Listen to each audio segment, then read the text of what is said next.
So welcome everyone. This is the 11th episode of the Do No Evil, Speak No Evil show, where I interview awesome individuals making a positive local impact. I'm your host, Blair Neher, aka the Chief Primate. Today my guest is Mark England, none other than. Hey, Mark's a professional language geek, coach, and public speaker. Mark is also the co-founder of Procabulary. Procabulary is a company that is all about getting things done through communication. So thanks for coming on the show today, Mark. My pleasure, man. Thanks for having me. I know you're a busy dude. So we got to give a shout out to Optima Med, who has let us use their facility once again. Optima Med is a higher education consulting firm based here in Richmond. Optima Med provides college admissions and financial aid coaching for students, with the end game being attendance at the best fit college at an affordable price, leading to the right career. I know that's one hell of a long run-on sentence. You nailed it. Probably driving you nuts. So thanks again, Tom Leahy and Optima Med. Cool, man. Well, let's get into it. So first things first, I always like to get it right into people's story, hear their, where they came from, their passion, how you got here, and how you ended up starting Procabulary. Richmond. That's where we start the story. Born on the north side, St. Mary's, and lived over there. Went to Chamberlain Elementary School, and moved over to the south side, Salisbury, Chesterfield County, and did middle school and high school there.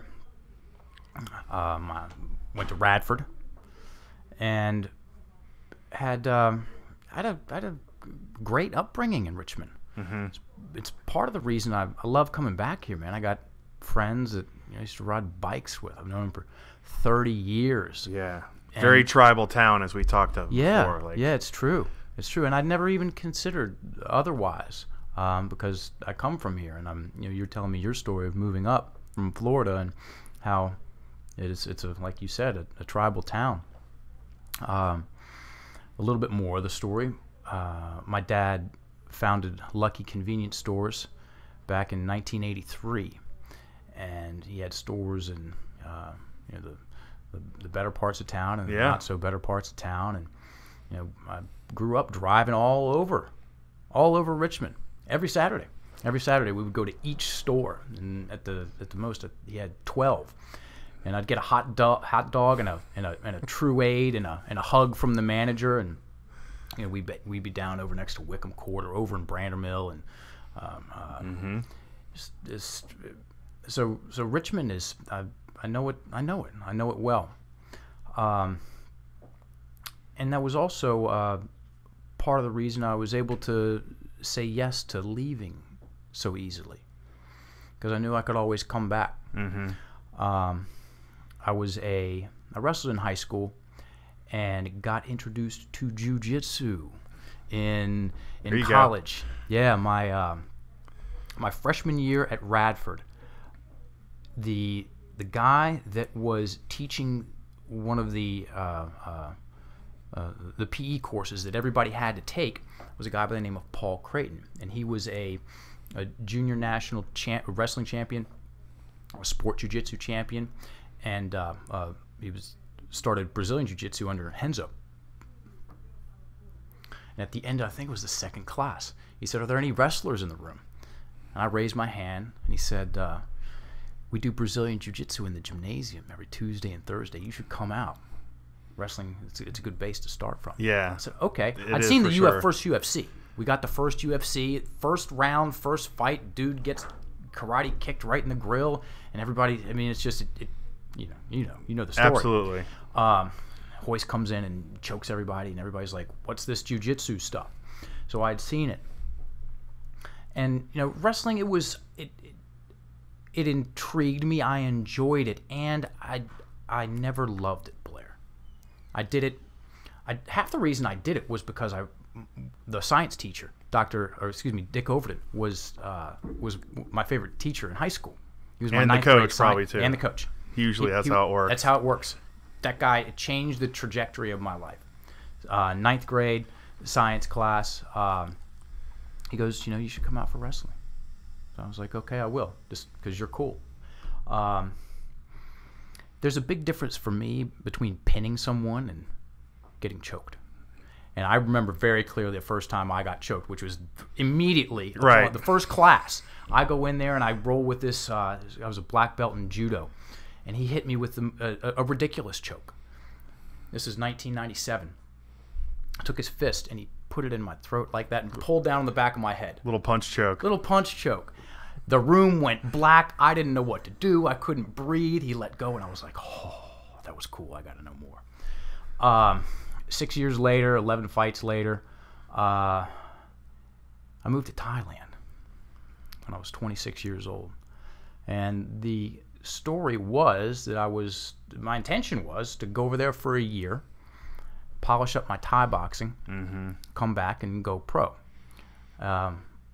I was training in Radford during my college career, and then I would come to the American Karate Center over on the south side and train there on breaks and summers, and Gary Miles, the instructor, would corner me, and that's all the hitters were coming out of there, man. Rick McCoy, David Womack, James Russell, Taylor Sensabaugh, Kevin Knudsen, and a list of other people.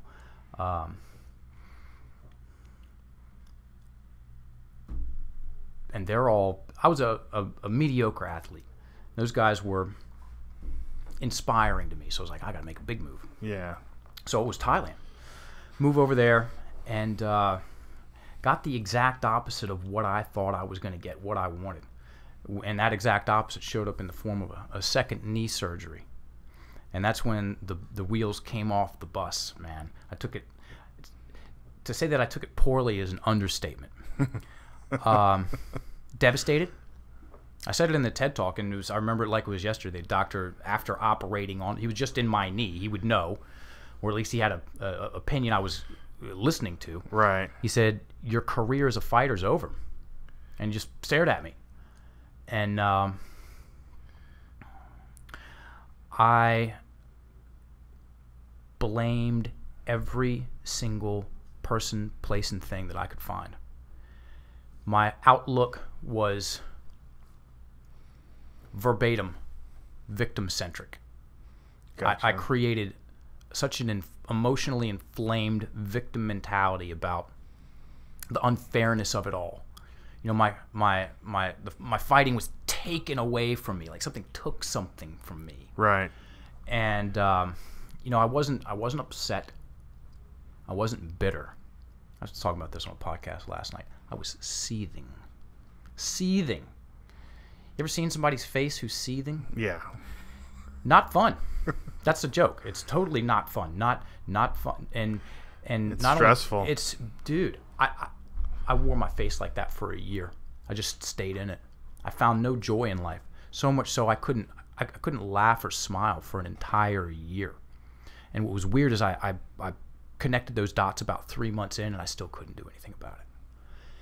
And fortunately, I was able to see where this thought process was taking me. Mm-hmm.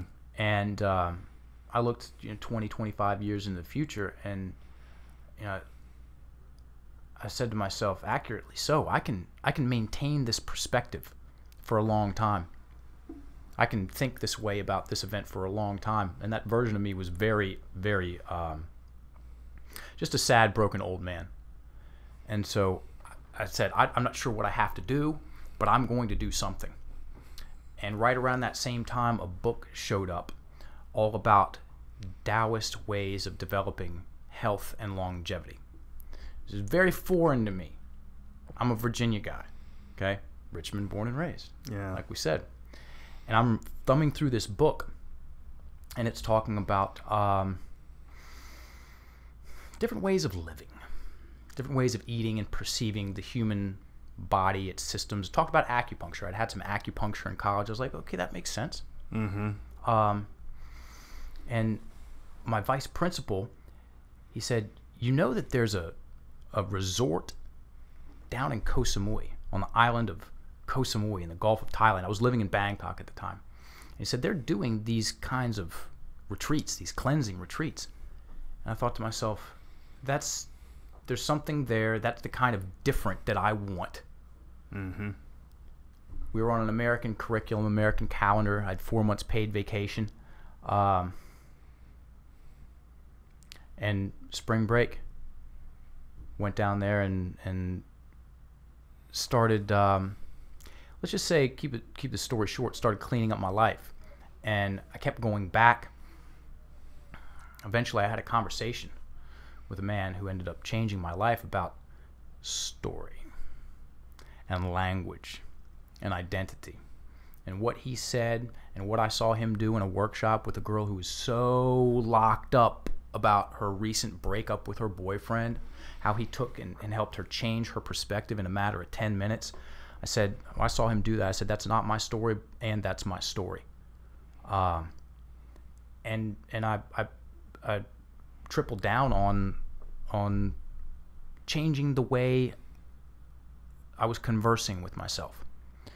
And things started to get better. I started to loosen up. Okay, I was taking myself out of these perpetual stress responses. And what I mean by that is that there is a subset of the English language, we call it, in Procabulary, we call it conflict language, that people use accidentally to create stress and chaos and problems and excess amounts of drama in their life. And when someone activates these stress responses, also known as sympathetic nervous system responses, they trap their breathing up in their chest. Okay? And if someone maintains that, they turn themselves into a shallow breather, then the body doesn't like that. And people's sleep starts to go. Okay? Digestion is compromised. Relationships get strained. It's hard to stay focused on what matters. So when we talk about Procabulary, we definitely don't immediately go into how to breathe better and how to have better conversations with yourself about yourself. We talk about Procabulary as a productivity tool. It helps people organize what they think and say so they stay focused on what matters to them. And that's true. I was coaching a young man, and let me back up. We brought in, this was 5 years ago, brought in to do a sales training for a sales team in Calgary. And did the presentation, and then we did some one-on-one coaching with some of their sales reps. And I was in a room working with a young man, and about 24, struggling at work. And we're facing each other, again, just two people in the room, and this is what he says, and this is what he does. He goes, Mark, I can't keep focusing on my past. True story. Like literally looking behind. 3 times that fast, though. Behind him? Yeah. At his past? Turned around and looked behind him at his past. I'm looking right at him. Of course I see it. He doesn't see it. Right. And I go, dude, you just turned around and looked behind you, right? And he goes, what? And I said, yeah, you did. What'd you see? He goes, huh? I said, what'd you see? Did you see anything? He's like, he had to stop and think about it, which is an interesting part of the conversation. He had to slow the mechanism down in order to observe how his language was influencing him. And he said, yeah, I saw myself on the couch and all alone. Asked him how he was feeling. Guess how he was feeling? Stressed, anxious, and guess where he was breathing? Up here. And so when we help people, and what did we do then? Had him write it down. Write down that statement. I can't keep focusing on my past. Wonderful. If that's what you can't keep doing, what can you start doing? And he said it like a question. He said, focus on my future more? I said, yes. Now say that as a statement, because he's socializing the idea. He's used to saying things this way. He's used to thinking this particular thought and getting these particular outcomes, which is language.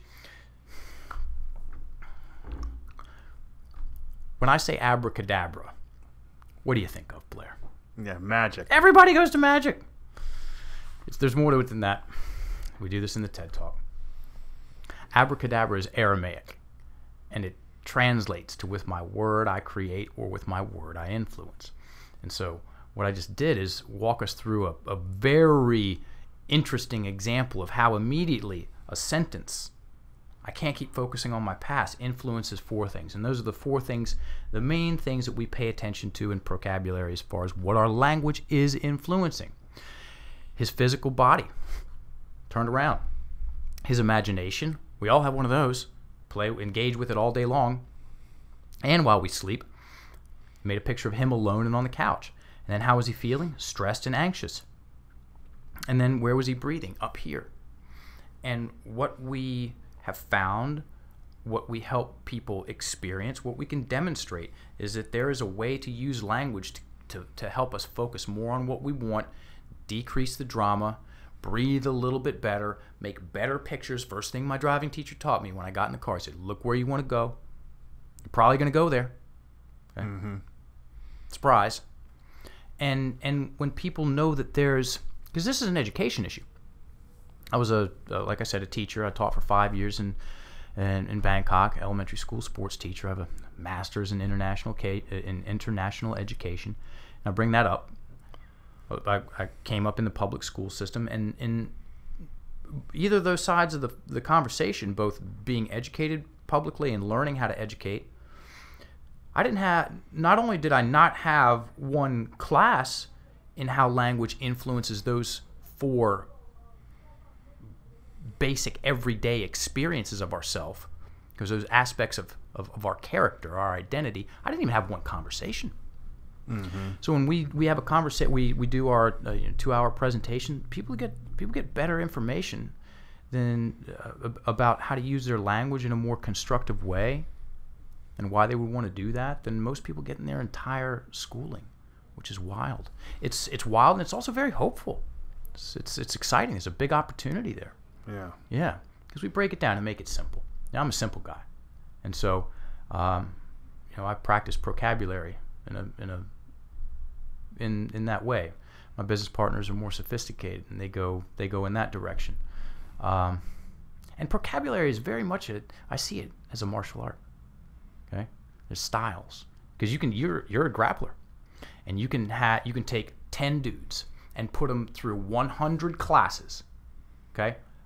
All 10 dudes go to the same 100 classes, and with the same teacher, same day, same time, same everything. And at the end of those 100 classes, they're all going to have different styles of jiu-jitsu. They're all going to have moves that they specialize in. One guy hits the sweeps really well and transitions into a leg lock, and the other guy's a guillotine monster. And that other dude, you just do not want him on your back because he won't let go. Because we personalize these kinds of things. And so the guy, he wrote it down. I can't keep focusing on my past. Yeah, okay, yes, I do like that better. Why? Because I'm looking where I want to go, focusing on what I can do. And then it's very basic and very powerful. What are 3 things that you can do for the rest of this year? It's just next month that will help you focus more on your future. And he wrote them down. And it entailed having lunches with a guy that he respected in the office, reading a book, and then taking a course about how to close, because it was a sales company. Mm-hmm. And man, that changed it did more than change his day. I got an email from that guy 6 months later. Different person. Right on. Yeah.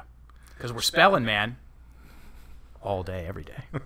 And I mean by definition, not just Webster's. Not just my definition of spells, which is actually Webster's definition of spells. The definition of a spell is a word or a combination of words of great influence. That's it. Those words, when someone says, we've all had the experience of someone saying something to us, one sentence, okay? A sentence, a combination of words, and it greatly influenced us. It was like, yeah, we stand, like breathe, feel like we're a little bit taller and we're more confident. We're like, yeah, thanks, man, that felt good. Yeah. Somebody gives us a pat on the back, or somebody, other side of the coin says something, and it's like we shrink. Pulls the breath out of us, the body follows suit, we look down, we see ourselves in a negative light, and the energy drops. Words, scribbles, dude. Just little symbols. Spoken. It's right under our nose. We're doing it all day long. I get people laughing immediately in presentations. I'm like, hey, raise your hand if you've had at least one thought today. That's how we recognize ourselves. We wake up in the morning when we hear the voice in our head that sounds like us. Oh, here I am again. Yeah. Right? Yeah. That voice in my head is such a bastard. So talk about, to go back to what you said, talk about some examples of, I forgot what you called them, kind of negative phrases that, are kind of toxic and self-limiting. I can do better than talk about them. Uh-oh. We can make this.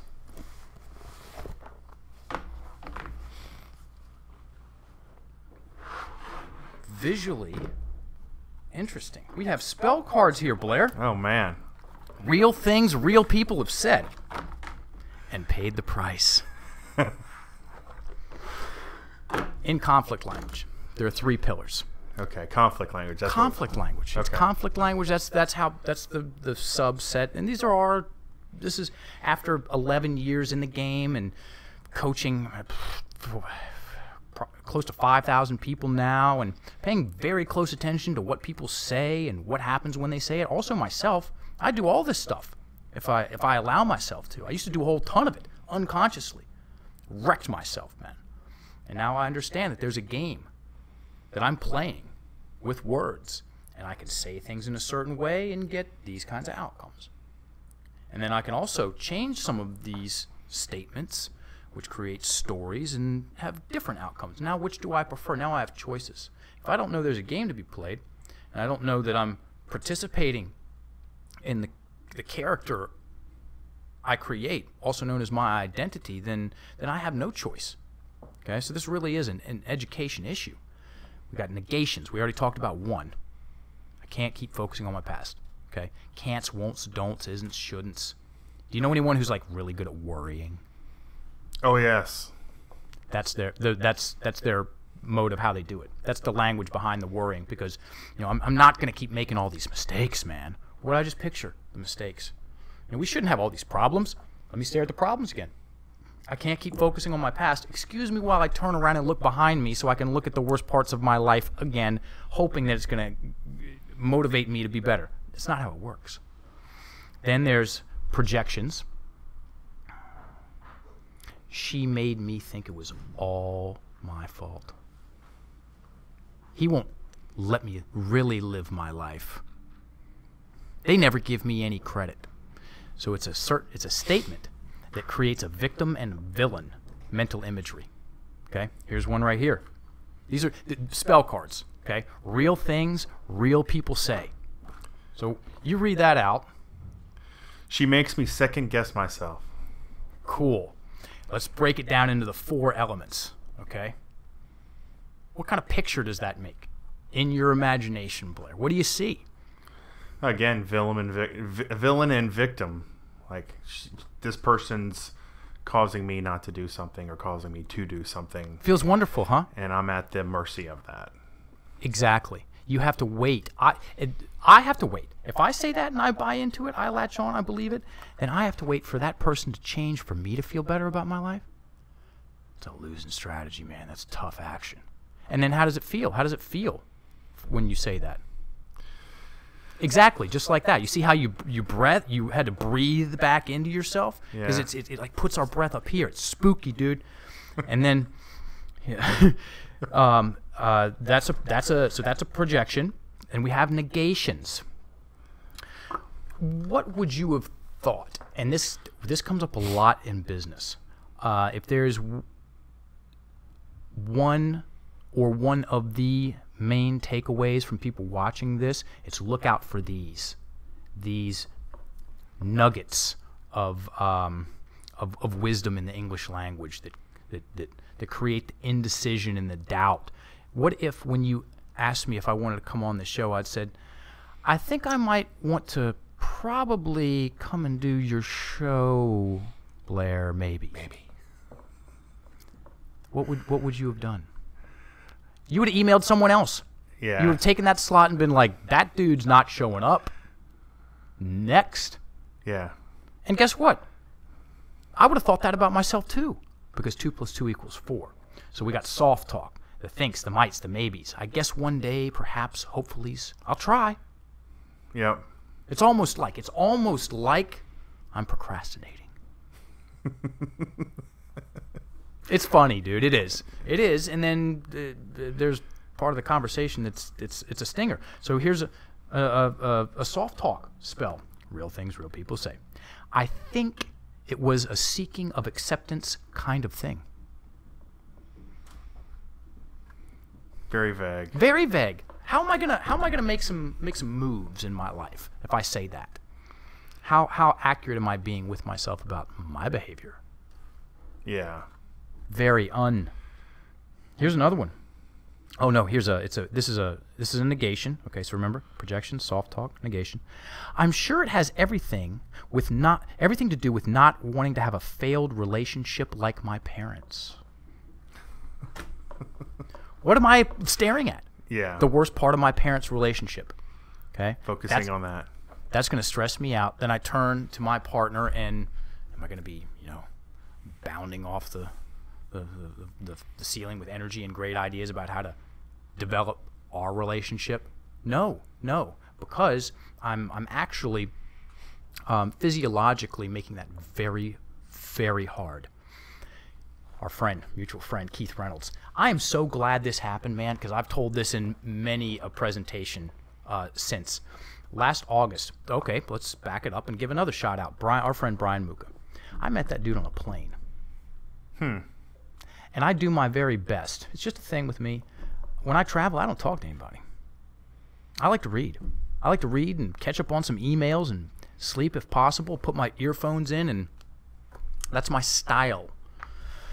Anyway, we're coming back from, I think it was Philly or something like that, and we're sitting right next to each other. I'm journaling or mind mapping. I was doing something. And, Brian, the most friendly guy in the world, starts up a conversation. I'm like, yeah, okay, cool. And he keeps on. Just keeps on. Cracks me like a nut. Finally, I'm like, okay, bro. Let's wrap. What do you want to talk about? And then we have a great conversation for the rest of the flight. At the end, exchange business cards. Dude's in sales. He knows how to follow up. So he sends me a message, and we meet up for lunch, and have been friends ever since. And last summer, this was right after the TED Talk. He's like, dude, I got somebody you got to meet. I'm like, who's that? He goes, Keith Reynolds. I said, okay, cool. What does he do? Told me about Synapse. Set it up. Keith and I have a cup of coffee, man. I like the guy immediately. Yeah. Another friendliest guy in the world. Solid dude. Right? Super solid guy, man. And I was in town for the summer, hanging out with doing family time, and I had time, and I really liked the idea of Synapse. Okay, really liked it. And I said, hey man, I'll go and speak at some of your hubs, and it's been over 10 now. Over 10 hubs I've gone to and presented at, and the first one, I walk out my front door. I'm going to a hub which Keith is presiding over. You say that? Facilitating. And I practice punctuality, so I'm early. I walk out to where my car was parked, and it's gone. My car got stolen. Stolen. I thought it might be the Richmond parking laws. Oh no, jacked. I'm staring at this empty space, which was my car, and I call the police. After I connected the dots, it was a long 3 seconds. They're coming. I call my dad. I'm like, Dad, I need the farm truck. I got stuff to do. So I go out to the farm. I get the farm truck, 1985 Ford F-150. Brown and browner, mint condition. That's what we call it. It's 2 tones of brown and browner. And I drive that thing around Richmond for 2 months. Everybody's had this experience. In a short amount of time, guess what I started seeing more and more of driving around too? Those same cars. Yeah. I saw 3 in 2 city blocks. There's a lot. There's a lot of 1985 Ford F-150s in Richmond, Virginia. Newsflash. Okay. My dad's is like an 86. It's black. Does he love it? He still has it. It's the dump truck. It's the dump truck. Right. Not because it's a dump miles truck. Miles and memories. Yeah. I think it's either a 4-speed. Yeah.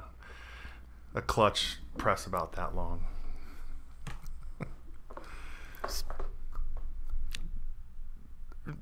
Right. I started seeing more of those cars, and everybody's had that experience. You see a commercial, or your friend gets a new car, and for whatever, you start seeing more and more of those cars around. You're like, what's going on? Look this up. Everybody has a reticular activating system.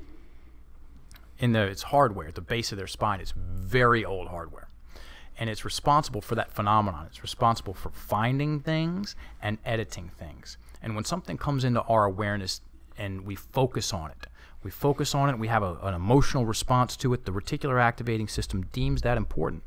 And now it's going to go out and it's going to find more of that thing, or proof that that thing exists. And while it's doing that, it's also editing out the other stuff. So I wasn't picking up any blue vans. No green Oldsmobiles. Didn't see any, because that's not important. Because what is important is a 1985 Ford F-150. Okay? And if I allow myself to create stories and emotionalize them that everybody's out to get me. Nobody really cares about me. Now I've got my reticular activating system goes, oh, that's the way things are. It's neutral. Puts that filter up, that veneer, and it influences how I see and interpret reality. It actually creates my reality for me.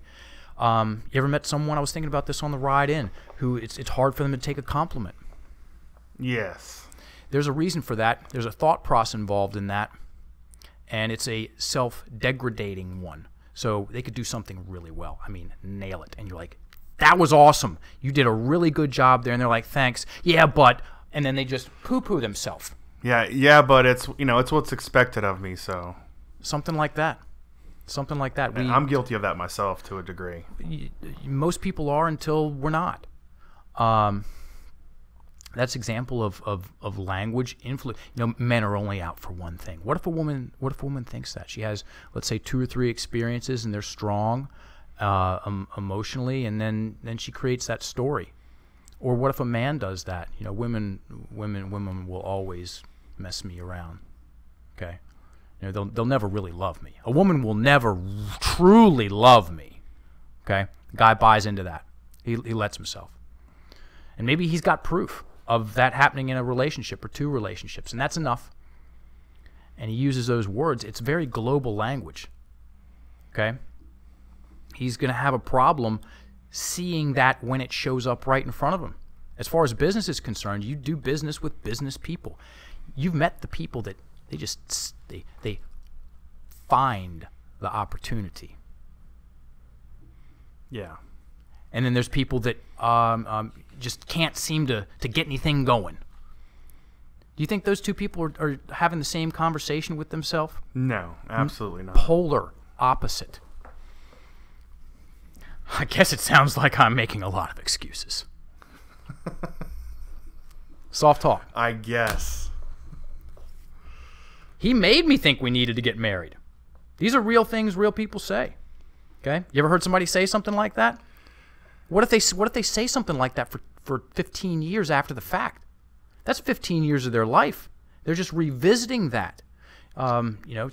She's high level. Byron Katie. She says, reality is kinder to us than we are to ourselves. Something happens once, and we replay it 10,000 times. That's what I was doing to myself in Thailand. Yeah, I had 1 knee surgery, but I revisited it 5,000 times, 20 times a day for years until I could not enjoy life. I went over there with my girlfriend, and she was super cool and funny and beautiful and laughing a lot, and I couldn't participate. And when I started paying attention to the fact that I couldn't participate, then it got even worse. It's like that noise in the background that you don't hear it, and then you do hear it, and then it's super annoying, but you can't stop it. It's spooky. How can I ever get over this? I had a person write this down. They did. And then I said, let's take out one word. Ever. So how can I ever get over this goes to, how can I get over this? Drama level comes down, and they start to see solutions. They're actually allowing themselves to see solutions, as opposed to dramatizing and really weaponizing a question and blocking their field of view from just condemning themselves to how things are today. It's just the way I am. How can I ever get over this? If I do that every morning when I wake up, how's the rest of my day going to go? Yeah. But what if I catch myself? What do I know? Whoa, wait a minute, Mark. You said that yesterday and paid the price. Take out the ever. That's what I do. I take that sigh of relief of pressure, and I navigate my day a little bit better. And one of my favorite things about humans and being a human is, life gets 7% better, and I mean, it's like it's a completely different life. We don't need to be totally transformed before things get better. Just a little bit, man. Yeah. My clients are sometimes they're in a funk. I'm just go on a walk, man. Just go on a walk. Go on a walk for an hour. No devices. Watch what happens. They come back better. Read that. I can't let it kill me. What are you looking at?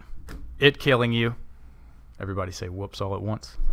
And then this is my all-time favorite projection. And when I use this a lot in presentations, and when I do get a better one, I'll use that one. Student loans ruined my life. They're ruining mine, I know that.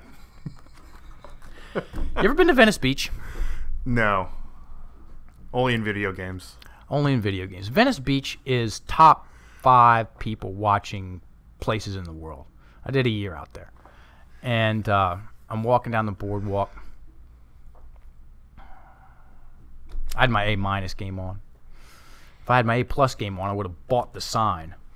Walked past this guy, backed up, said, "Hey, man, I'll give you $1 if I can take a picture of you and your sign." And he goes, "Yeah, sure." And it was this guy. I'll send you the picture of this so you can post it. Dude with a cardboard sign. He's 22 years old. Student loans ruined my life. $6,000 in debt. Anything helps. And took the picture, gave him $1, and like sentences do, they take us in a direction. He went straight into how much of a bleepity bleep his dad was, because he makes $78,000 a year and won't help him out at all. And you know what $6,000 in debt is from student loans? I bet money on this. That's a semester. That's a semester. Dude rocked up, put his money down for one semester, partied like a rock star in the dorm, and was like, yeah, no mas. Used his living expense money. Oh, yeah. And lived well. Yeah. And it's past tense. It's ruined. The next 40 years are toast. Blew it out in a semester. They got me. Student loans jumped out from behind a dumpster and rolled me. He should meet a doctor. Right? Right. With $100,000. Right. Or $200,000. So these are the things. These are the ways that people can stagnate themselves. And there are ways to dispel, which means to cast out these kinds of thoughts. Our identity is not what the current definition says it is. The current definition of identity is the fact of being who or what a person is. We all change. Obviously, we both see ourselves very differently than we did when we were 15 Absolutely. and 5. So what does that say? What does that say about my character? That it's a fluid process, and I participate.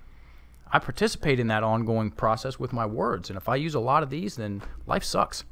If I use a different way of dialoguing internally and externally, man, I breathe better, and so do the people around me. And we can hold our focus on what's important, also known as being a visionary. And if someone's in business for themselves, then by definition, they have to hold that vision of what their business is in the macro and the micro. So the macro is the big picture, and the micro, and we recommend we do a lot of goal setting. Okay, yes, we're having a fun laugh about this, and we take this very seriously. Okay, because the quality of people's life is at stake. We help people break up this process, these patterns of focus on what's important to themselves. We do a lot of goal setting. Okay, there's a certain way to do it well. 3% of the population has goals, written goals. So the definition between a dream and a dream is up here. A goal was written down. Only 3%. 3% have a goal, and that could go from something written on a cocktail napkin to a well built out 20 pages of goals that someone crafting spells. Mm-hmm. A goal was a spell by definition. It's a word or a combination of words of great influence. I write something down in a certain way, and it inspires me, and it gives me that extra little bit of gas in the tank to get through what's got to be gotten through. Then it's a spell. Okay? And yeah, we help people have better lives, man. Better story, better life. Yeah, so Simple math. That ties into the second question. So We've only gotten through one. yeah, we've gotten Man, through one. I'm rambling. That's all right, man. That's right. That's how this goes. It's supposed to be very fluid, very informal. So let's talk about on a day-to-day basis what you do right now for people through coaching, through public speaking, the type of people you help. I know you help a lot of corporate teams, a lot of sales teams. What is it you do? I mean, we kind of have gone through it, but in a practicality sense. We're educators. We're teachers. We're language enthusiasts. And we do half of our business in corporate environments, and we do the other half of our business in athletics, functional fitness. So we just finished up shooting a course. The second half of it was here in Richmond, Virginia. Shout out to CrossFit Push and Weight. And it's an online training course, 21 days, and it helps athletes. And when I mean athletes, I mean people that do competition grappling like you do, to grandmothers that are in Planet Fitness that just signed up 2 days ago. Okay, they're participating in athletic endeavors for reasons, and yeah,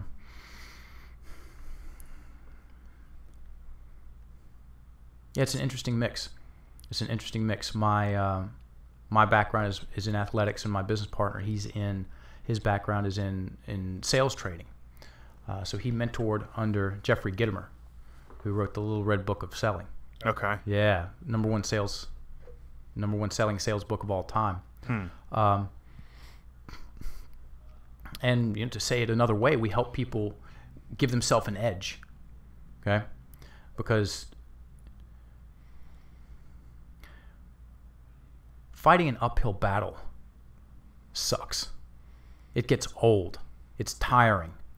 And you've experienced momentum in your business. Absolutely. Absolutely. What does that feel like? How priceless is that? It's nice. It's so nice. Collaboration. You've experienced that. So nice. Being able to focus. Being able to hold that focus. We gift is a strong word. We help people develop those skills. And we do it through language.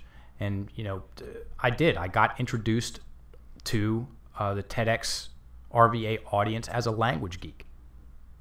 And I actually sent that as a joke. Okay, because they were like, well, okay, you're cool, you're co-founder of Procabulary, and is there any other way we can? It was Leah Freemouth, a friend of mine, who Richmond girl. We were emailing back and forth, and I just sent her an email real quick. I sent it jokingly. I said, yeah, introduce me as a language geek. Click, and then got back to what there it is, language geek. On the poster, I saw it before. And that's what we do. That is our angle. Words and stories and narratives. And how to tell a better story to yourself about yourself. How to tell a better story to your clients. How to send better emails, man. That's where the stuff shows up first when we do corporate trainings. And we say that because there's the lag time. It's one thing to do it in conversation. It's another thing. We do an exercise with the word but. I really respect your opinion, Blair. But. However, with that said. How about and? 95% of the time when someone's using the word but, they would, and if we work backwards from the outcome that they want, most people in interaction want a positive outcome. They want people to listen to them, be able to listen to them. So when I say, you're doing a great job around here, but the person, what they do, like I said, it's conflict language. They go into that stress response. They start bracing. And you don't see that. What you do is you see this. Right. That's what we're doing on the outside. And on the inside, it's like this. And when I do this, it's called amygdala hijack. Martin Seligman coined that term in 1968. He's a psychologist. And when that happens, when someone's amygdala is hijacked, as in they have a negative emotional response, their ability to listen goes down. And so, usually it takes someone 4 hours to come out of that. If it's a really strong, like, yeah, exactly. And what if people are doing that by accident? You know, how did that conversation go so badly? I had good intentions. You know, we wanted a positive outcome, but it turned into what it did. You've seen that. How does that happen? It's clumsy language. And that's an education issue. And that's great that that's an education issue. We can learn anything. Yeah, that can be fixed. That can be fixed, man. So I imagine a lot of what you do is helping people steer away from Totally the combative language. good. And then, I like that. That's combative. It is. and Yeah, then good words. and then changing it into something workable, something positive and plausible. Yes, it's called architect language. We're going to use this to build the outcome that we want. You're absolutely right. Positive, and that's what people want. When you sit down with a potential client, you want to collaborate with them towards an outcome that they desire. You help deliver that. Okay, it's products and services. That's what business is. Business is. It's you have to deliver something. And a lot of times in business, people use words. Happening all the time, man. Yeah, absolutely, and so much of it has to comes down, especially business to business, is that conversation. Like when you have that conversation, it's almost all feeling that you're coming away with making a decision on. You try to make it emotionless, and I've got no time for people with emotions, and how most hardcore business people are. But the truth of the matter is, everybody's got emotions. Everybody has them, and you're making a decision based on that. That guy made me feel. He felt great. He made me feel great. Sure. He made me feel great about the topic. He made me feel like trustworthy. He knew what he was talking about. There's other people that trust him. All those are, when you come down to it, they're all emotional. Big time. Yeah. So I find that very interesting, because most hardcore business people are like, I got no time for emotion. This is business. But a sale so many times comes down to how I feel after I talk to that person. 100%. And that person that and I know people like this that are, that practice that hard style of business. What's that outcome going to be like 30 years from now? Versus someone that maybe talks a little bit slower and listens a little bit better. And I bring that up because when I get on shows and do presentations, we like to give people things that they can practice immediately and have an experience. Okay, because someone, as the old saying goes, she who feels it knows it. So, yes, pay attention to the words, and to make it even easier on you, what we recommend doing at times, so you can experience the difference, is slow down your rate of speech by about 20%. And what happens is people breathe a little bit better when they're speaking. And it's received a little bit better when they're speaking. And they hear. Want some ice cream, man? It's not the first time this has happened. I'll take a snow cone. Push up pop, please. We another thing that we do in Procabulary is we help people develop their presentation skills. And that's huge. It's huge. I mean, you want to talk about something stressful, man? Getting in front of people and talking. Okay? All eyes on you, under the lights. And the very first thing we do is tell them, if you want this to go well, and what we mean by go well is you enjoy presenting and your audience enjoys your presentation, then you're going to slow down by 20%.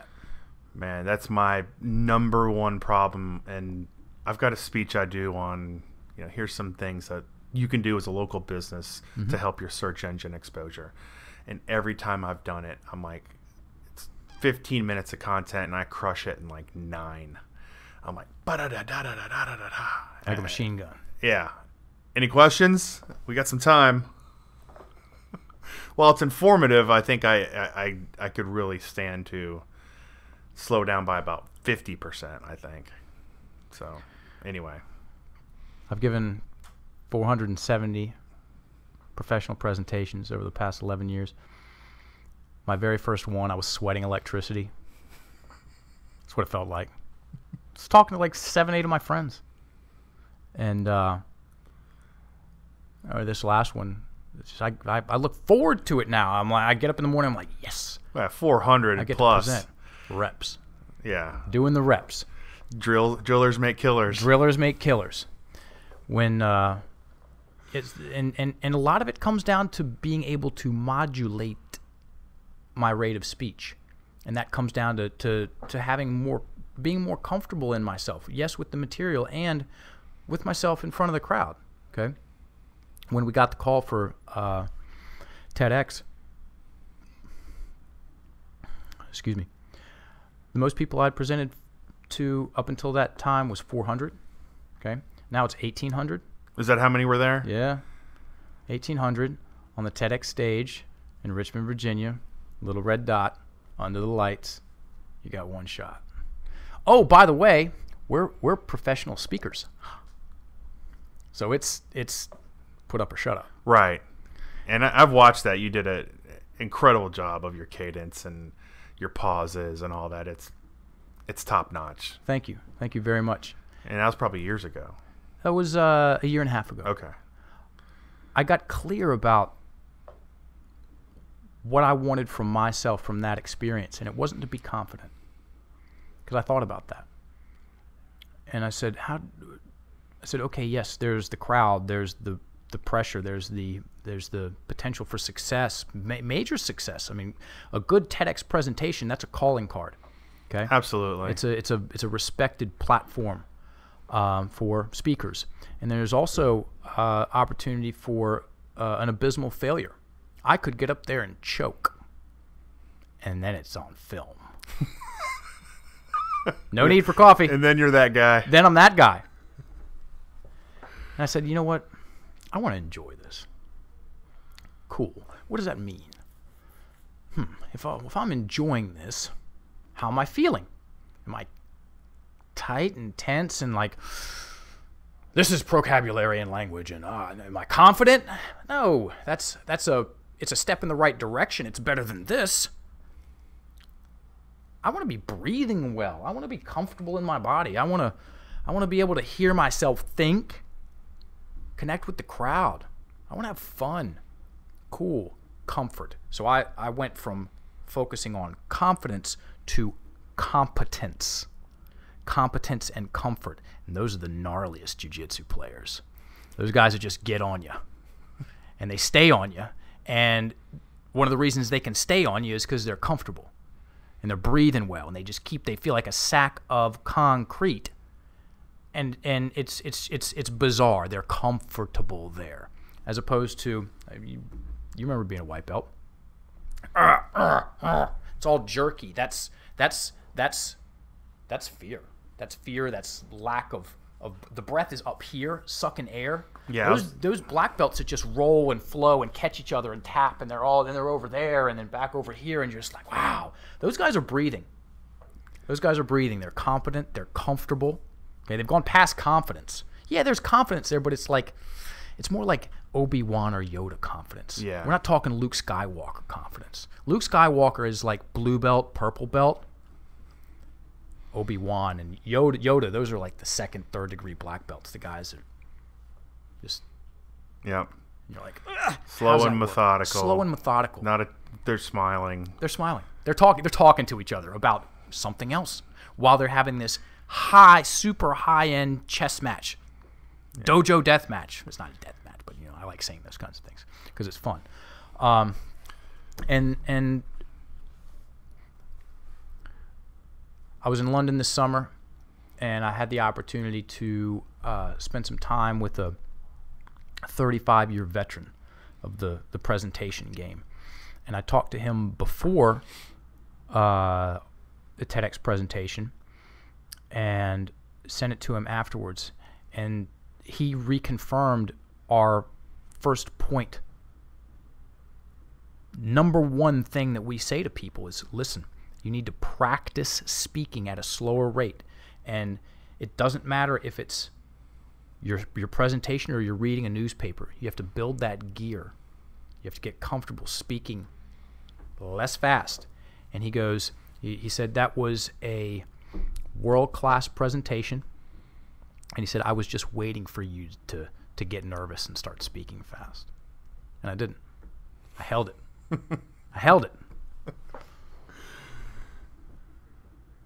And if I can learn to do that, anybody can learn to do that. It's when you're talking about the breathing thing, it reminded me so much of jiu-jitsu, because when you first start jiu-jitsu, you're enjoying it, but you truly are in a panic, especially when you're going against somebody else and you're doing that, 1/4 breath. Sucking air. We coined it the gym hamster breathing like a hamster.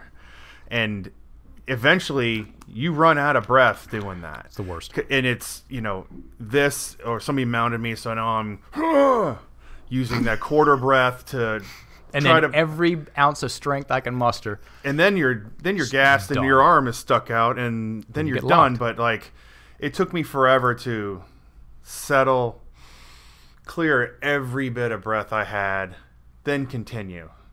And I've gotten comments, well, you're being slow, you're being whatever. I'm like, I'm 46. I'm not flying all around like a lot of these kids are. I'm also 6'5" and 225 pounds.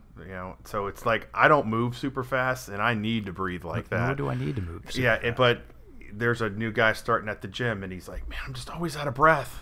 I'm like, it's because you're not breathing. And it sounds so like stupid and counterintuitive, but you gotta stop hamster breathing. You gotta get into a spot, even if you're in a bad spot, even if you're defending, you still have to stop, take a breath, get your frames, and then move on, and then take a chance to flush your mind as well, because if you're always in this panic mode, you're again, it's fear.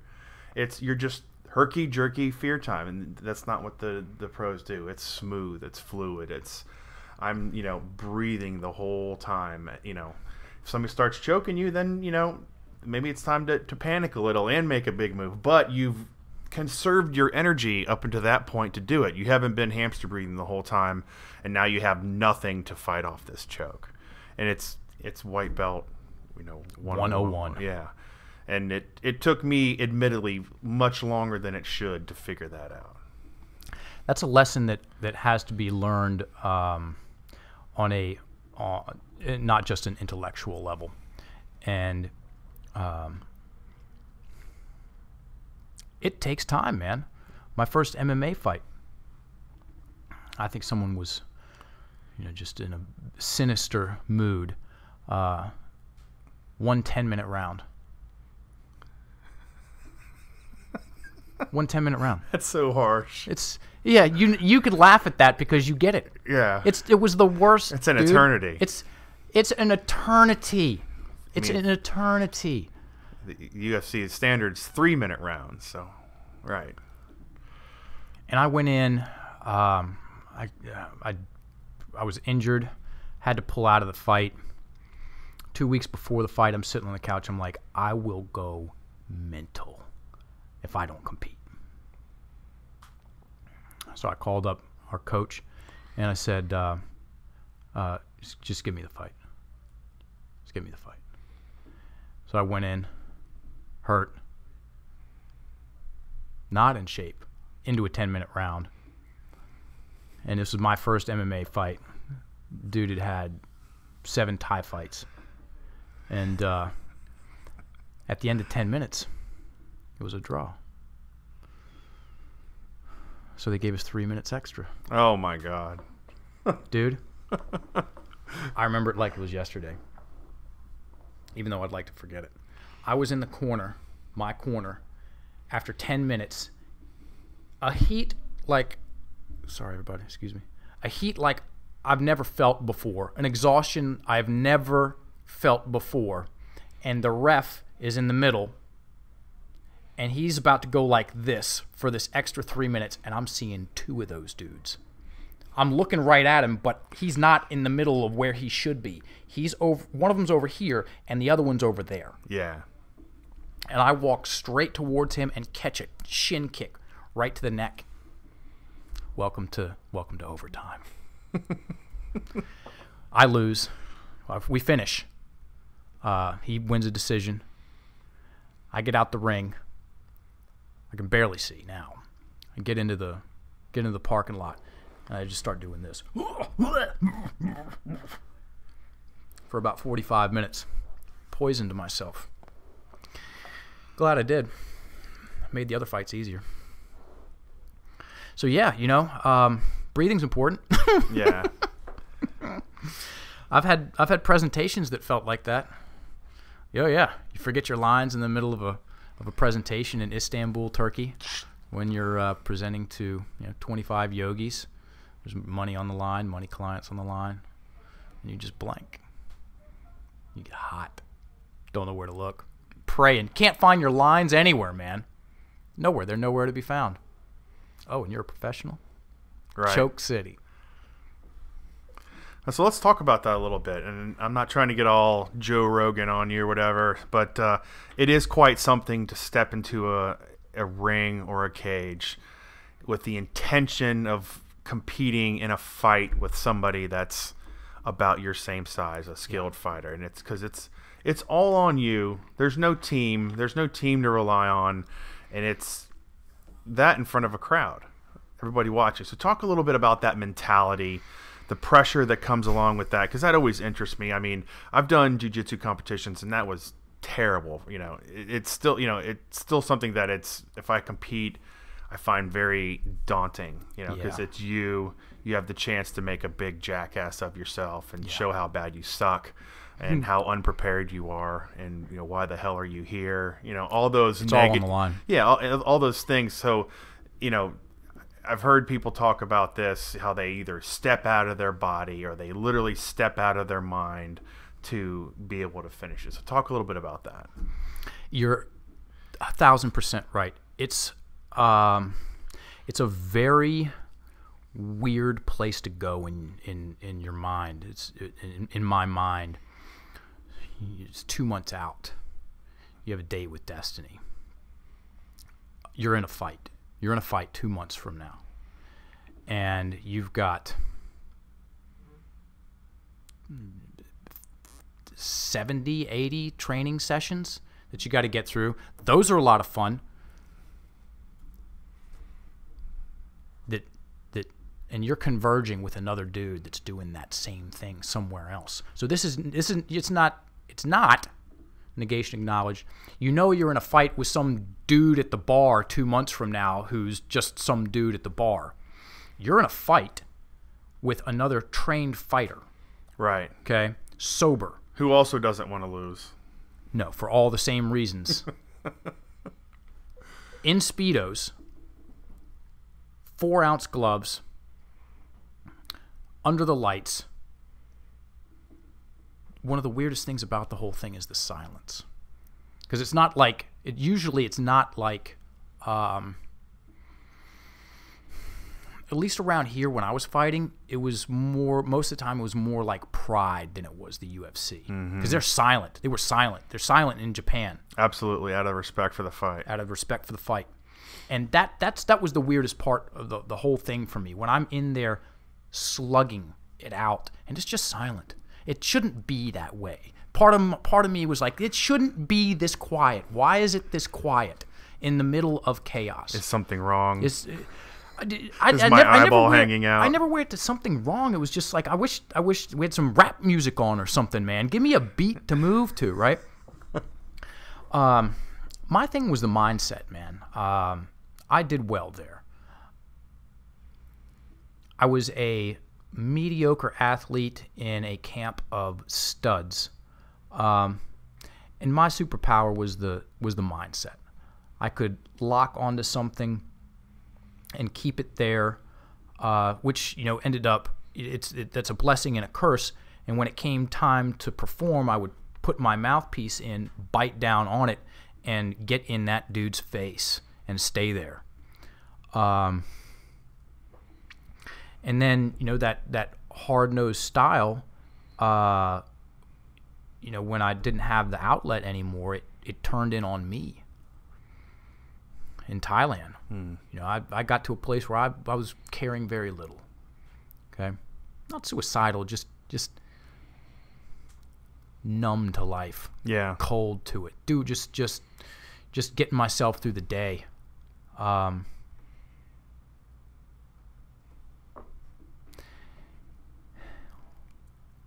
there's a similarity between that and presentations now, especially the big one. I would train 2 months fight camp, and it was the same thing for the TEDx talk. I got very focused, and I trained. It took us 1 month to refine the script. My business partner and I went back and forth like a ping pong match. Every word was crafted. I rehearsed that presentation between 70 and 80 times. In my mind, out loud. I presented to people. Filmed it and sent it for evaluation. I presented to dogs. I would go on walks and do the reps. And 4 days out,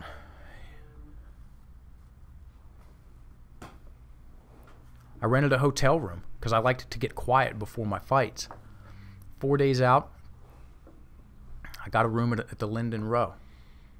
You know where that is? No. Yeah, it's on Franklin Street. I believe it's Franklin Street. Yeah, it's an old hotel, like 18 something.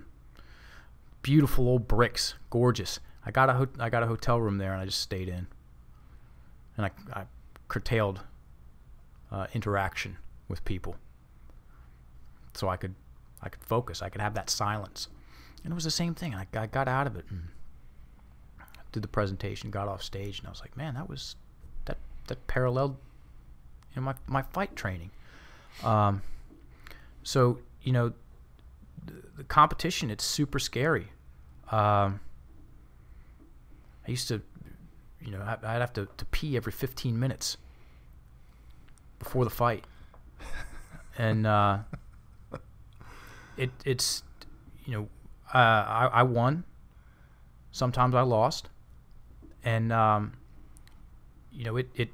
it created a gear in me that I still use today. So competition, super valuable. Losing, super valuable. Choking, super valuable. You see, the participation trophy culture these days, and people need to lose sometimes, man. Absolutely. And people need some hard lessons sometimes. Kids need to be able to lose. Yeah. Without it being, oh, poor Johnny, get a trophy anyway. Yeah, yeah. You're a superstar regardless of what you do. No. You need to remember that sting. You need to remember the sting, and learn to grow from it. Because life, no matter how much, to use Joe Rogan's terminology, nerfing, we do to the world, life is throwing curveballs, man. Tragedies happen, and if someone has a low tolerance to stress because they've chosen to shelter themselves, or they've been in sheltered environments, then it's like having a low immune system during cold season, man. That's not going to go well. No. Okay? And I had a recent experience with my arm. March 13th, Phoenix, Arizona, we go to a jiu-jitsu class, and I haven't trained anything serious since 2002, since when I went over to Thailand, man. As far as jiu-jitsu is concerned, my jiu-jitsu is old school, and we went to 10th Planet. They're progressive, like as progressive as progressive. Yeah, goes. old Eddie Bravo. And took a couple classes, enrolled with one of their better dudes, and he put me in a Kimura from the half guard.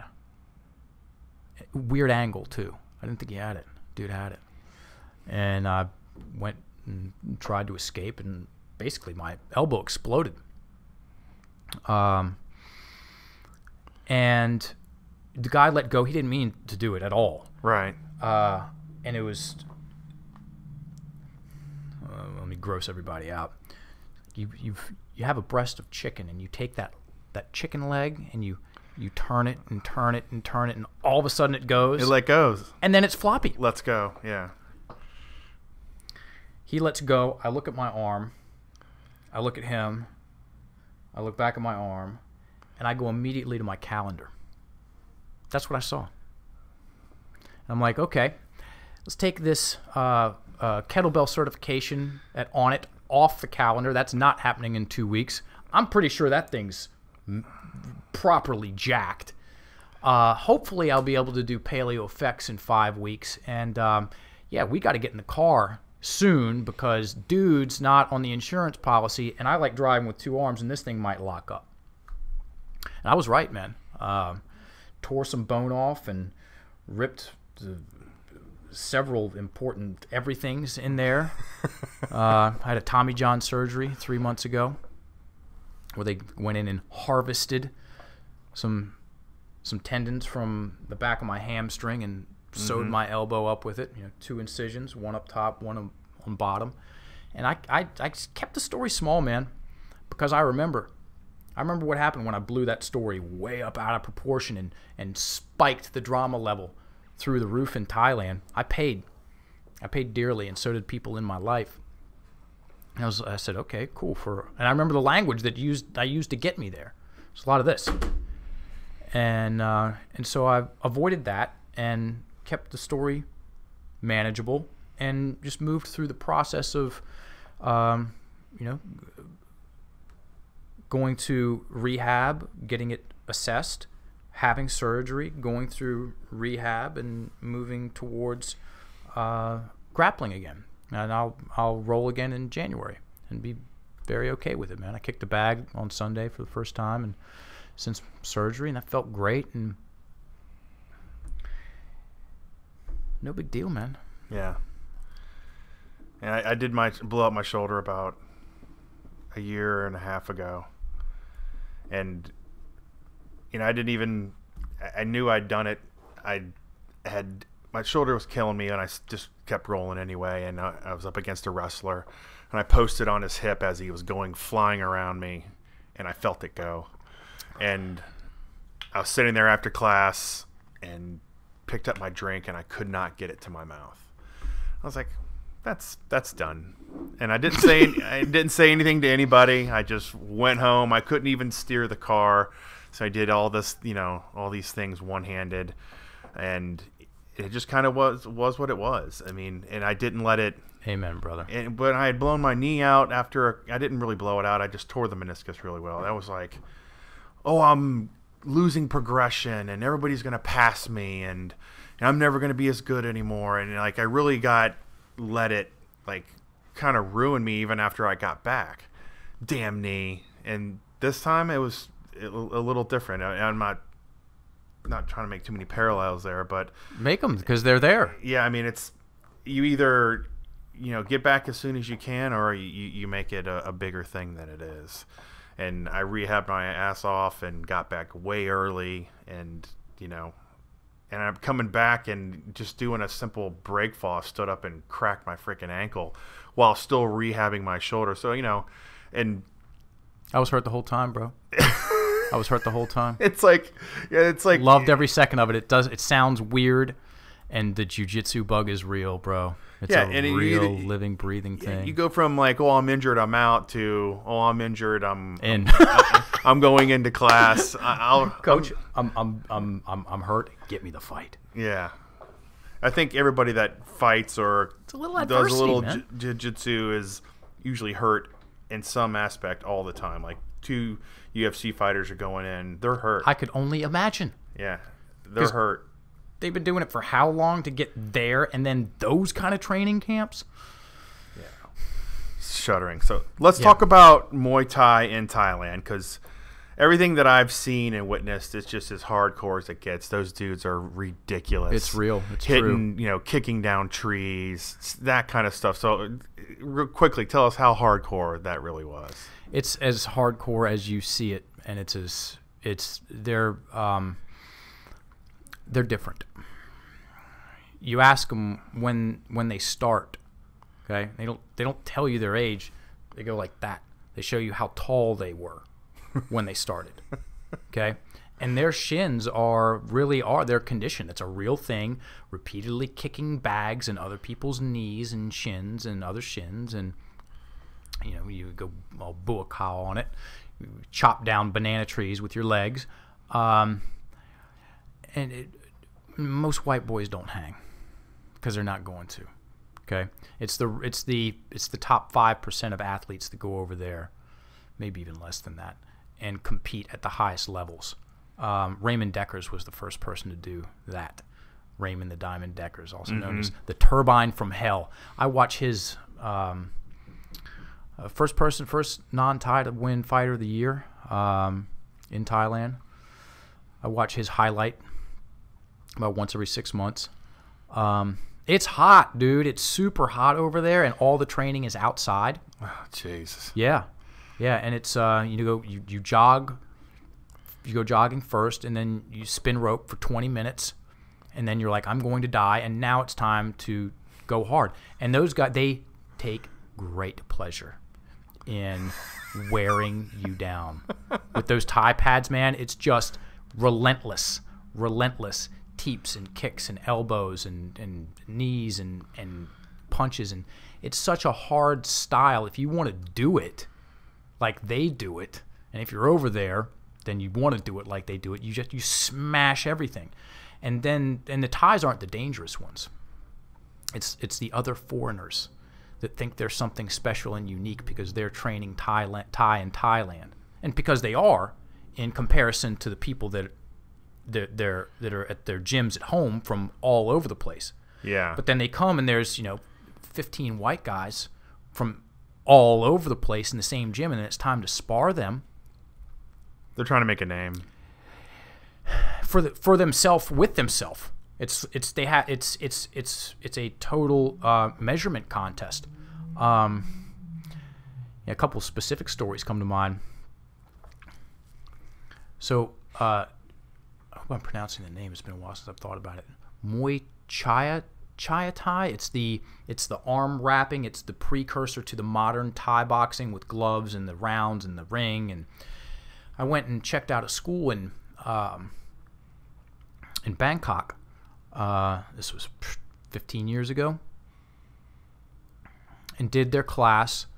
And I was like, okay, it was a lot. It was basically, it was kata. It was you could tell it was Thai style, and it was kata. And at the end, I went up to the instructor and was like, does anybody want to spar? And he looked around, and I was like, I just don't have anybody, right? And so I'm stretching, and I'm in the box splits, and this guy comes up and taps me on the shoulder, and I look up like this, I twist, and I'm in full extension, and my performance muscle, I think it's a performance muscle, right underneath my glute, my butt cheek, it pops really hard, bow, like that. At the same time, the guy goes, I'll spar you. My whole leg goes numb. It's just the weirdest thing. And I'm like, what just happened? I'm injured now. And the guy's over there gloving up. And now everybody's looking. What do you do? Well, you got to go. I stayed. You got to, oh man, you got to go. Oh yeah, like that. You got to go. Into the fight. You got to go. What am I going to say? Oh no, I'm not sparring now. Oh, I just injured myself. Sorry. No, that doesn't happen, but it happened. It's a true story. And there was chain link fence all around this is in the middle of Bangkok, and I'm looking around, and word has gotten out that their man, the dude, is sparring some white guy. And there's people all along the chain link fence, and I'm like,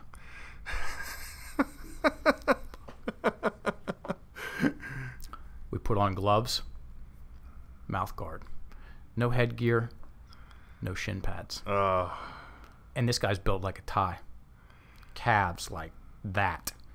And I'm looking at this. My leg is vibrating numb. Like, you've had injuries. They vibrate before they hurt a lot of times. You're like, it's just weird. And We sparred for about 8 minutes straight. And that guy kicked the crap out of my legs.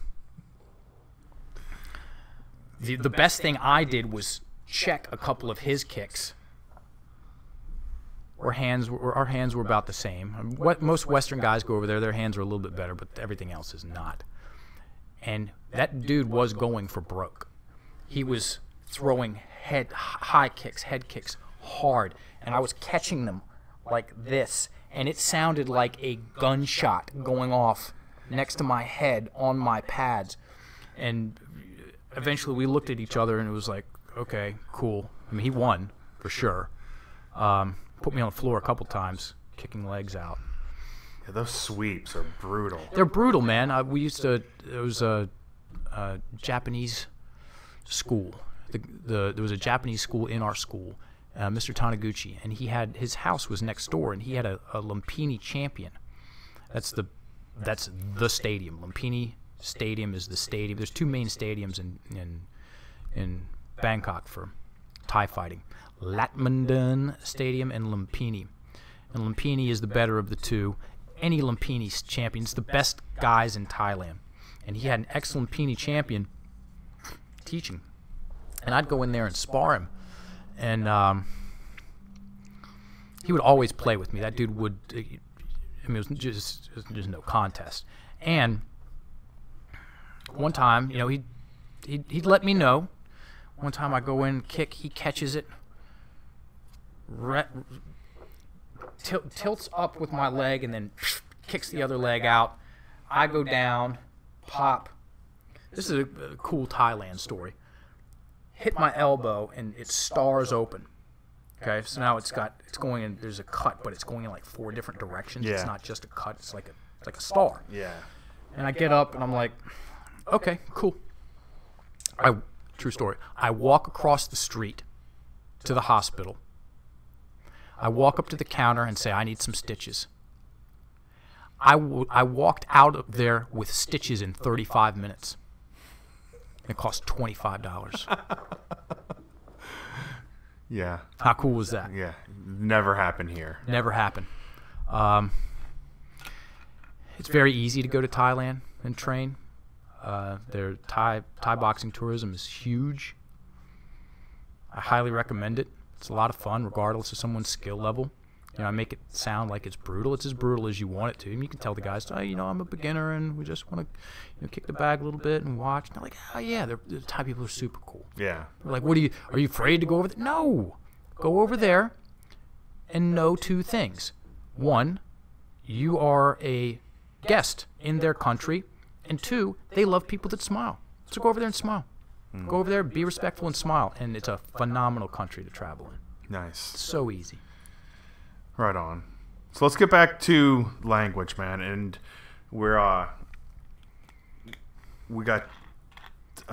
So let's get back to language. We got 3 things to cover. So, how language affects our identity, how it affects our relationships, and how it affects our productivity. Sure. And I don't know if that's too broad of a question, but No, it's those are great questions, and we've scaffolded the conversation well so far. So our identity, to repeat the current definition of identity, Blair, is the fact of being who or what a person is. Okay, we change over time. Okay, and the more we understand that that's a process that we're involved in. If I wake up and think about the things that I can't do and that shouldn't happen to me, and I'll focus on the things where I'm bad at, and failed there, and I guess I might maybe one day want to put in a little more effort, then over time that's going to shape the character of Mark. I gotcha. In a not fun way. And then there are people that you've been out of high school for what, almost 30 years now? Yeah. 28? I went to my 20th year anniversary, dude. I get it. You've seen, that's enough time. That's enough time to see people go in a lot of different directions, right? Mm-hmm. Okay, so you've seen people create fantastic, well-balanced personal and professional lives for themselves, right? How do you think they're using their words? In a way, in the exact same way that a person that just train wrecks everything and leaves carnage behind and burnt bridges and DUIs and failed everything and no, they have the same ability to use language, but they're telling different stories. They're telling themselves different stories, and we've mapped out what gets people into these problematic areas. Okay? I had to do that. Otherwise, I was going to keep going there. Okay? And is my life perfect now? Do I have a bulletproof story? No. And do I need to? No. I've got a much kinder, better story, conversation that I have with myself about myself, and I one that keeps me in the game, man. Sometimes I wake up grumpy. I get grumpy sometimes. And I'm like, okay, fine, so what? Go do your breathing. Go for a walk. Or just be grumpy all day. Who cares? You know, it just is what it is for now. Yeah.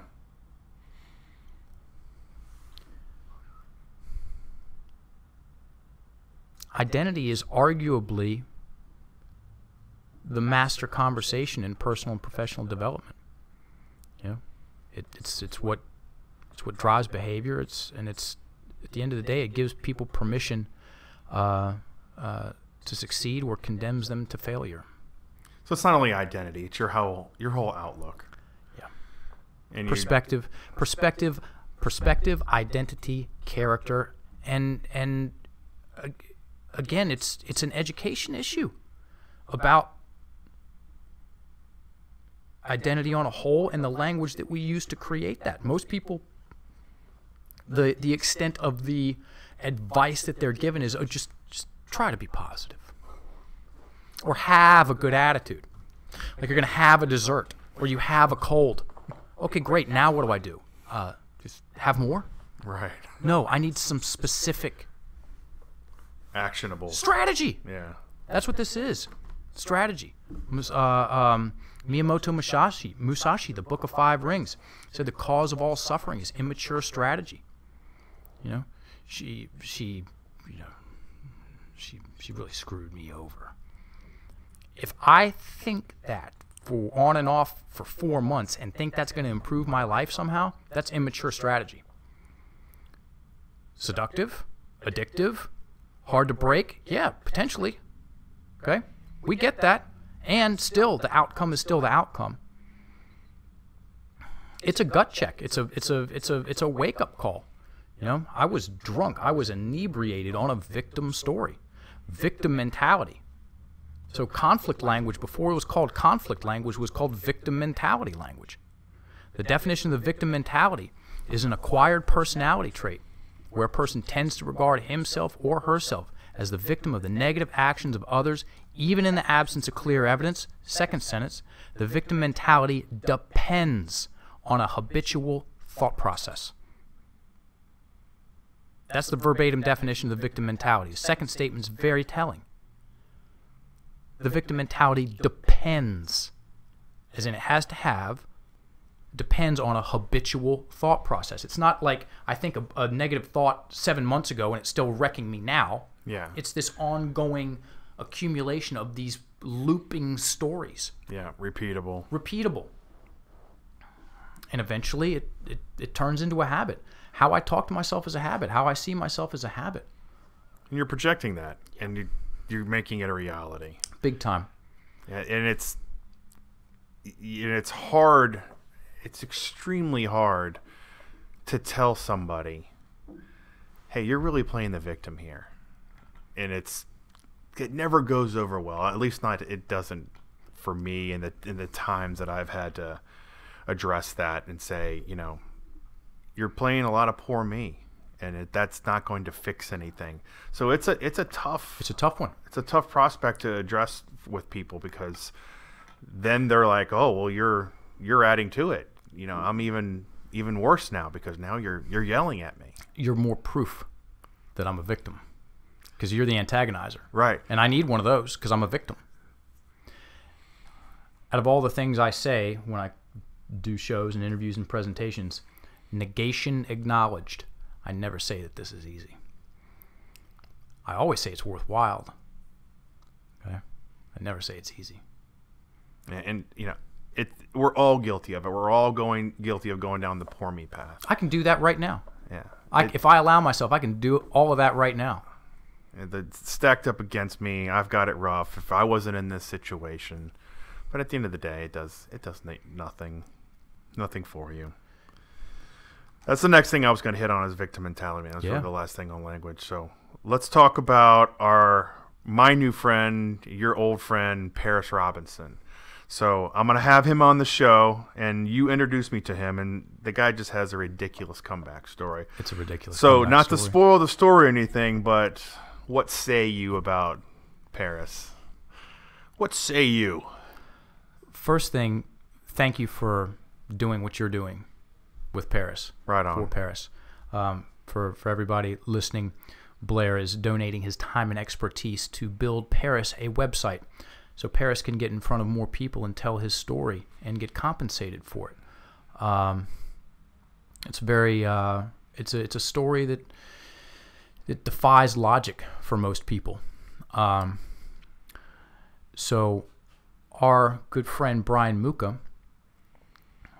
calls me up, and he said, and I'd presented at Caritas a couple of times, and I was in the middle of doing something. I don't remember what. Doesn't matter. Brian calls me up, and he says, well, he says what he says. I hear what I hear. Right? I hear presentation. I hear date, time, and location. And I think he's presenting because he presents too. And I'm like, okay, cool. I'll support the home team. So I go, and it's Caritas's, I think it was the 57th graduating class for their drug and alcohol rehabilitation program, which is they're not The healing place. The healing place, yes. They're the Hollywood elite are not knocking at that door. They're taking people that are in rough situations That are often failed from normal programs, and it's their 6th or 7th time. I had Megan on here last week. It's wonderful. It's amazing how many people they catch. Big time. And so I pull up, and there's all these people walking in, and I'm like, what's this? Walk in, and they go through the commencement, and there was 12 people graduating, 12 or 13. Paris goes last. Everybody gets up behind the podium, and trust me, I get it. Speaking can be, and usually is until it's not, which is further on down the line, a freaky experience. People are behind the podium, saying a couple minutes worth of stuff, and then Paris can't get behind the podium because he's in a wheelchair, because he got shot 4 times in the chest. Took 2 in the chest. Now he's on the ground. Dude stands over him and puts 2 more in him. This was in 1990. Off the top of my head, 6. Yeah, he was a street gangster, man. He was a street gangster back when Richmond was some seriously hard action. And he was paralyzed from the neck down. I mean, I could tell everything I know about Paris, and then getting him on here it's such a mind-blowing story. He recovers to a very real degree. He gets feeling back. He can back down below his waist, and he can use his arms and feed himself. And they said he was going to be a quadriplegic for the rest of his life. Anyway, he starts talking, and I'm a professional speaker, and the hair starts standing up on my arms, and I'm looking at this, and I see something, and I keep seeing it, and I hear some things, and I said, okay. And afterwards, I went to the program director, Marilyn, and I requested a meeting with Paris.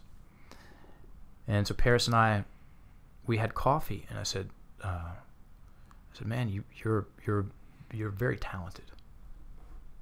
And I told him, I said, I'm not promising anything. And do you want to speak? And just immediate, resounding, 100% in, no soft talk, yes. I said, okay, I have some ideas. Let's see what we can do with this. Mm-hmm. And he's presented at Synapse. He presented at Mike Bledsoe and Brandon Powell's seminar over at CrossFit Pushing Weight. Just stole the show. He's done several podcasts. He's about to do yours. Yeah, next week. Next week. You're graciously building him a website. One of my goals for 2018, Paleo Effects is a conference in Austin, Texas that covers all things paleo and functional fitness and badass related stuff. And that's PG-13, right? Mm-hmm. Okay, cool. And Paris is going to be a sponsored athlete for one of our companies, and he's going to present there. I know the owner of Paleo Effects. Nice. And if you're listening to this, Paris, then yeah, that's one of my plans. That's one of our goals. Okay. Surprise, buddy.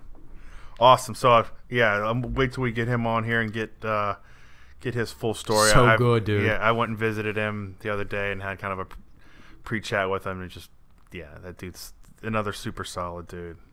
All right, man. So we got to wrap this up. So let's talk about upcoming events or releases, or what do you have going on that you want to bring up? Myself, Adam Chin, my business partner with Procabulary, and a guy named Mike Bledsoe. We just finished shooting our first course for Enlifted. It's a company we formed to help athletes and people that want to stay in shape get more out of themselves, better results. It's a mindset training course that launches December 1st. Nice. Man, we put it's funny. It's a funny course. There's a lot of humor in it. There's some ruthless angles that we take to get the points across. It was filmed. Half of it was filmed here in good old Richmond, Virginia. RVA. Pushing Weight. Thank you, Nice. Kara Silva, Ashley Jenkins, and Tyler Cox for letting us use your super gym. Cool. Anything else? That's it, man. Speaking events? Yeah, I got speaking events, but that's what I want to shout out to. Right on, man. Cool. Well, that's all we have today, folks. So thank you for listening. Thanks for coming on the show My today, pleasure, Mark. man. And it was a pleasure. So everybody have a positive and productive day. Thank you, Blair.